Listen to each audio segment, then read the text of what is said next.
The approval rating for Brazil's Congress has never been lower, hovering at an historic 9%. Across the nation, protesters are taking to the streets and blaming the government for a range of problems that the nation is facing. Almost 200 lawmakers, a third of the Congress, are facing charges from money laundering to kidnapping, even drug trafficking. Adding to the anger of the people is the fact that some of these same legislators collect very generous salaries. Our correspondent Stephen Gibbs went to the country's capital, Brasilia, to find out more.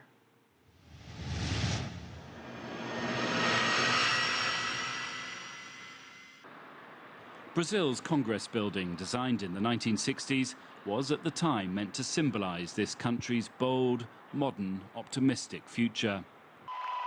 But for many Brazilians, it's come to represent a present-day problem, a political class which some feel is out of touch.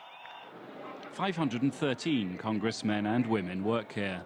These are amongst the highest-paid politicians in the world, with basic salaries of around $120,000 a year, and generous perks, including such things as a clothing allowance, which boost their incomes to almost double that. But their high pay does not reflect high popularity. The popular view of the Congress is reflected in survey research, which shows that the approval rating for the Congress is about 9 or 10%, and for political parties maybe a little better, 11 or 12%. The voters here in Brazil don't feel that they're well represented, and this was reflected in the clamor of the streets back in June when the popular street demonstrations complained that we don't feel that we're represented. The Congress building was targeted by the protesters that rose up across Brazil last June. Brazilians have a series of criticisms of their politicians. This country needed a revolution, and we reached a point where we need to decide the future of our nation. I'm very happy to see the youth fighting for a better Brazil, for a Brazil free of corruption. One is that they behave as if they're above the law.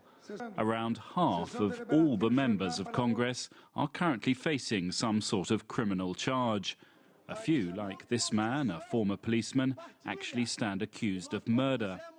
But if you're a member of Congress, you are entitled to many legal privileges, which means that whilst plenty here get convicted, hardly any actually get sentenced.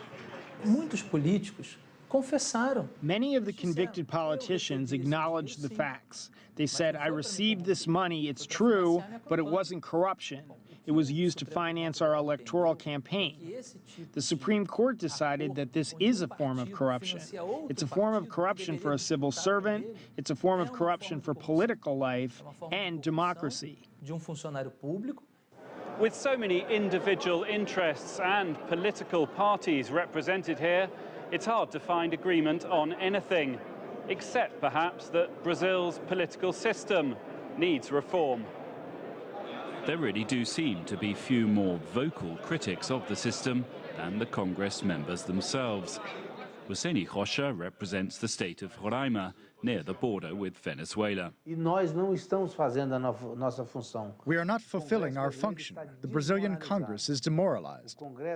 The Congress is doing nothing. It doesn't have the competence to do what the Constitution demands, which is produce the laws which the Brazilian society needs.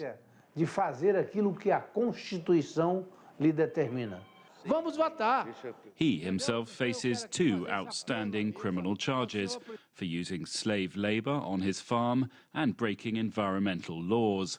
He says such charges are unjustified, but part of political life. When you first think of becoming a politician, the problems start. When I was a doctor, I had acquaintances who were lawyers. After I became a politician, I find I speak to lawyers more than anyone else. And what about his pay? Does he, by any chance, think it's too generous? In my opinion, given the importance every congressman represents for the country, given that, it is not a big salary. My perks, well, you can see here, my office. What kind of perk is this? Walk these corridors and you'll find no shortage of well-paid but not entirely happy congressmen. Alfredo Circus was elected as the Green Party's candidate 3 years ago. How do you rate Brazil's political class?